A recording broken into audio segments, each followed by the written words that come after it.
অবশ্যই দেখেন একটা বড় টুর্নামেন্টের আগে international series definitely needed, but ideal হয়নি হয়তো বা, বাট স্টিল বাংলাদেশে যত ধরনের ফ্যাসিলিটিস আছে আমি যেটা মনে করি সব ধরনের ফ্যাসিলিটিস আমরা 100 মানে বলবো শতভাগ দিয়ে আমরা চেষ্টা করছি সেগুলো নেওয়ার জন্য, এবং সোফার যতগুলো আমরা ক্যাম্প করেছি কিন্তু আমরা সব ধরনের ফ্যাসিলিটিস পাইছি।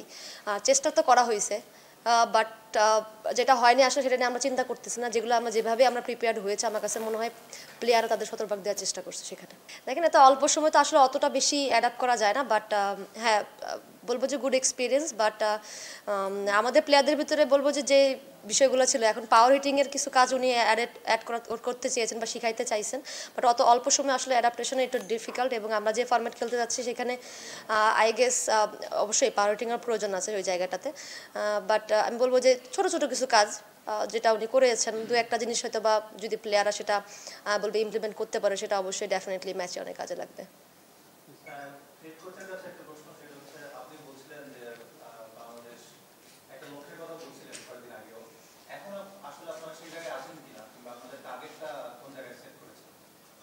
না, আমাদের টার্গেটটা হলো ম্যাচ বাই ম্যাচ খেলা এবং ভালো খেলা। আমাদের সাথে দুইটা ম্যাচ আছে, যেহেতু 50-50 চান্স আছে আমাদের, হলো পাকিস্তান এবং শ্রীলঙ্কা। এছাড়া অন্যান্য টিমের সাথেও কাউকে আমরা বড় করে দেখছি না। আমরা আমাদের 100% চেষ্টা করব, প্রত্যেকটা ম্যাচ জেতার জন্যই খেলবো। তারপরে ওদের যে স্ট্যান্ডার্ড অস্ট্রেলিয়া বা আরও দু একটা টিমের, তারপরে আমরা ওদেরকে আমাদের থেকে উপরে দেখব না, আমরা আমাদের মতোই ভাববো এবং আমরা জেতার জন্যই খেলবো প্রতিটা ম্যাচ। লাস্ট ওয়ার্ল্ড কাপে আমরা পাকিস্তানকে হারাইছি, আমরা এবার চাই আরও কয়েকটা ম্যাচ জেতার জন্য আমরা যাচ্ছি আর কি। এখন যে কোনো ব্র্যান্ডের পুরাতন এসি বদলে নতুন ওয়ালটন এসিতে উপভোগ করুন 25% ছাড়।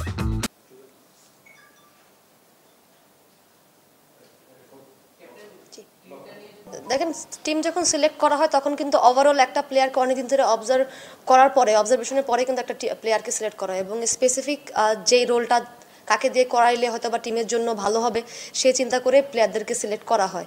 এবং সারপ্রাইজিং যেটা বলতেছেন যে লাস্ট যেটা আমরা কোয়ালিফাই খেলেছি পাকিস্তানে, সেখান থেকে দু একটা চেঞ্জ আছে। সো ওটার পরে কিন্তু আমরা অনেক লম্বা সময় ক্যাম্প করছি ওখানে অনেকগুলো ম্যাচেস খেলছি। সো ওই ম্যাচেস খেলার পরে এবং প্র্যাকটিসের সব কিছু দেখার পরে কিন্তু ফিল হয়েছে যে না, এই প্লেয়ারটা হয়তো বা রিপ্লেস করলে আমাদের টিমের জন্য ভালো হবে। আমি বলবো না যাদেরকে রিপ্লেস করা হয়েছে তারা নট গুড এনাফ, হয়তো বা তাদের থেকে বেটার তারা পারফরমেন্স করেছে লাস্ট 3 to 4 মান্থস।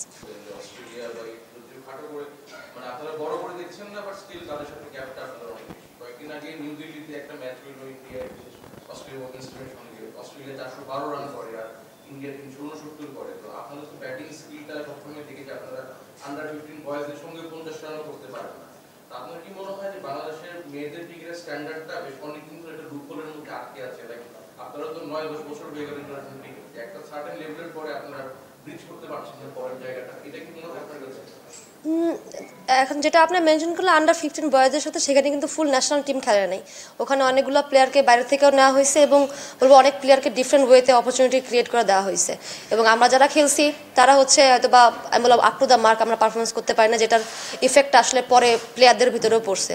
সো আর যে স্ট্যান্ডার্ডের কথা বলতেছেন, যে একটা হচ্ছে যে রেগুলার বেসিস ক্রিকেট খেললে আসলে স্ট্যান্ডার্ডের ধারাটা আপনি বুঝতে পারবেন, কারণ আমরা একটা সিরিজ খেলতেছি তারপরে 3 থেকে 4 মাস পরে আর হচ্ছে কোনো কিছু খেলতেছি না। সো একটা পর্যায়ে একটা টিম আসা পড়বে, একটা ব্যাটার স্পেশালি ব্যাটিং ইউনিট একটা পর্যায়ে আসার পরে দেখবেন যে ওটা মেনটেন করতে হলে আপনাকে কন্টিনিউয়াসলি ইন্টারন্যাশনাল গেম খেলতে এবং কম্পিটিটিভ ক্রিকেট খেলতে হবে। সো এই জিনিসগুলো হয়তো বা আমাদেরও একটু বাড়লে আরও বেটার হবে। এবং ভালো উইকেটেরও একটা বিষয়, যেটার উদাহরণ আপনি দিলেন, মুম্বাইয়ের ওই উইকেটটা যদি আপনি দেখেন টোটালি ট্রু মানে ব্যাটিং ফ্রেন্ডলি উইকেট। সো ওই জায়গায় আপনি বলো ব্লাইন্ডলিও যদি ব্যাটাররা ব্যাট মানে রাখে সেখানে রান হইতে বাধ্য। কারণ পাকিস্তানও যখন আমরা খেলছি, যেখানে আমাদের হচ্ছে বলবো যে এভারেজ ছিল প্রায় 180-র মতো সবসময় ওডিআইতে, সেখানে কিন্তু আমরা রেগুলার 200+ রান করছি এক্সেপ্ট 1 ম্যাচ যেটা আমরা পাকিস্তানের সাথে খেলছি। ইট মিনস যে না, ভালো উইকেটে গেলে আমাদের ব্যাটারদের সেই ক্যাপাসিটি আছে অ্যাটলিস্ট ভালো একটা স্কোর দেওয়ার কারণও। এবং আপনারা তো জানেন আমাদের বলাররা বরাবরই অনেক ভালো, বলবো যে টিমকে অনেক বেশি ভালো করে আসতেছে টিমের জন্য। সো আমি বলবো এটা আমাদের জন্য চ্যালেঞ্জ এবং আমাদের জন্য একটা গুড অপরচুনিটি, যেহেতু আমরা আইসিসি একটা টুর্নামেন্ট, ডেফিনেটলি আমরা ভালো উইকেট আমরা ইনশাল্লাহ পাবো। সো আমরা যদি একটা ভালো স্কোর আমরা দাঁড়া করাইতে পারি, সো এই স্ট্যান্ডার্ড অনুযায়ী আমার কাছে মনে হয় আমরা কম্পিট করতে পারবো। আলহামদুলিল্লাহ ভালো। আমি বলবো যে সব কিছু থেকে প্রত্যেকটা প্লেয়ারে আসলে অনেক কিছু ডিল করে, সো আমারও সেম। বাট আমি চেষ্টা করি সবসময় যে সব কিছু ওভারকাম করে যেন নিজেকে ফিট এনাফ রাখতে পারি। যেহেতু বলবো যে ব্যাটিং একটা গুরুত্বপূর্ণ জায়গায় ব্যাটিং করে এবং কিপিং করা 50 ওভার দেন একটা বড় ইনিংস খেলা চিন্তা ভাবনা করলে আসলে নিজেকে এভাবে ফিট রাখাটা অনেক বেশি ইম্পর্টেন্ট। সো এর জন্য আসলে অনেক ডিসিশন মেক করতে হয়, যেটা করে আমি বলবো রিসেন্টলি কিছু ডিসিশন নিয়েছি, যেটার জন্য হয়তো বা আমি বলবো যে আগের থেকে নিজেকে আরও ভালো ফিট মনে করতেছি। জি, এটার রিজনটা হচ্ছে যে আমি প্রায় অনেক দিন ধরে প্লাস লাস্ট 6 মান্থ ধরে আমি বলবো টানা ক্রিকেট খেলতেছি। সো আমার কাছে মনে হয় এখন প্লেয়ারদের জন্য একটা হাই টাইম একটু বুঝে বুঝে ওয়ার্কলোডটা বোঝা, যে কতটুকু খেললে আমি পরবর্তীতে ইন্টারন্যাশনাল ম্যাচে যে বা ইন্টারন্যাশনাল কোনো সিরিজে আমি অ্যাভেলেবেল থাকতে পারবো বা আমার বেটার পারফরমেন্সটা দিতে পারবো। এই জন্য এই ডিসিশনটা মেক করা। কারণ হচ্ছে আলটিমেট হচ্ছে আমার কাছে যেটা মনে হয় যে প্রথম প্রায়োরিটি তো হচ্ছে ন্যাশনাল ডিউটি। সো ওই জায়গাটাতে যদি আমি নিজেকে ফিট না রাখতে পারি, অ্যাভেলেবেল না রাখতে পারি, সেটা আমি বলবো টিমের জন্য অনেক ক্ষতিকর হবে।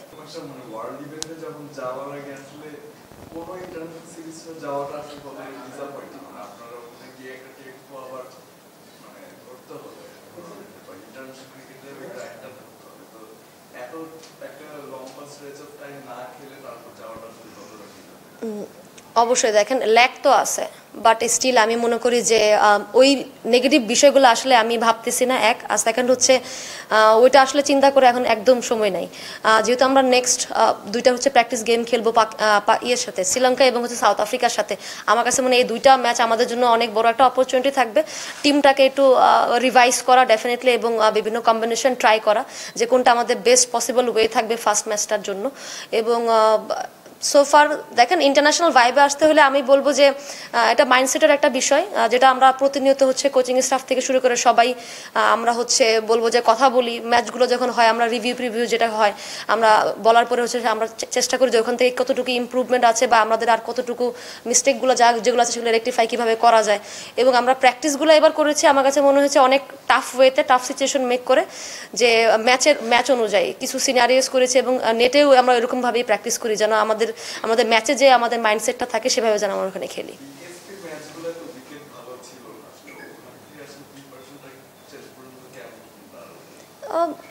বলবেন যে দেখেন আনএক্সপেক্টেড ছিল, কারণ হয়তো বা একটু বেটার উইকেট পেলে খেলাগুলো আরেকটু বেটার হতো।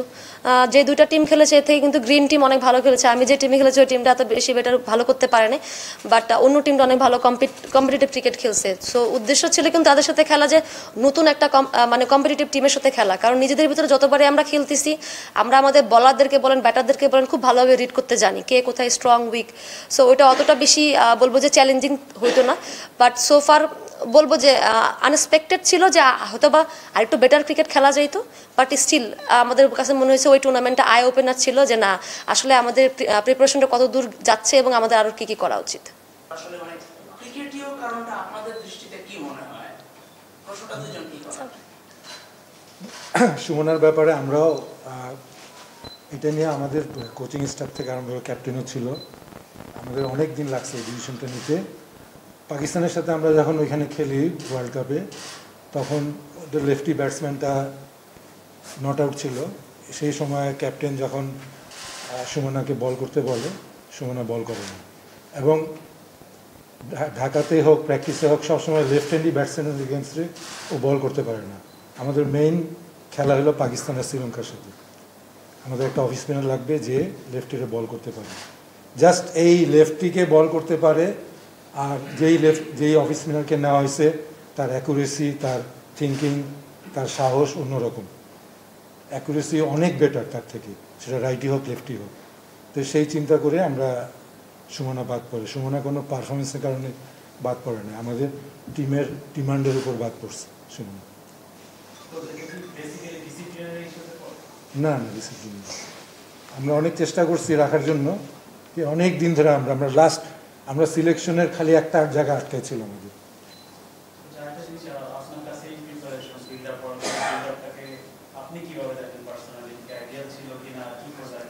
আমি একটু এক্সাম্পল দিলে বুঝবো। আমরা 4টা ম্যাচ খেলি বিকেএসপিতে, 4টাই হারি। একটা টাই করছিলাম, ওইটাও হারছিলাম। আমরা সিলেটে যাই 2টা ম্যাচ খেলি ওদের সাথে। প্রথম ম্যাচটা আমরা জিতি, দ্বিতীয় ম্যাচটা আমরা হারি। প্রথম ম্যাচটা আমরা জিতি, দ্বিতীয় ম্যাচটা ওরা 246 করছিল, আমরা 221 করছিলাম।